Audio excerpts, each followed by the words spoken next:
عکس شماره 16. عیسی و فلج.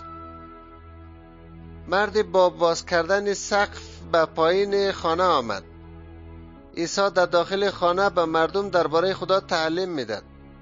4 مرد فلج را پیش عیسی آورد و به دلیل ازدحام جمعیت نتانست که وارد خانه شود و سقف خانه را پاره کرد و وارد از خانه شد.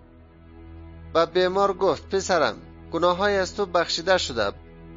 برخی از معلمان یهودی از عیسی تعجب کرد و گفت: فقط خدا میتونه گناهان را ببخشه. اونا باور نکرد که عیسی از جانب خدا آمده. او به او مرد گفت: از تخت خود برخیز و به خانه برو. او مرد شفا پیدا کرد. عیسی به اونا نشان داد که از جانب خدا آمده.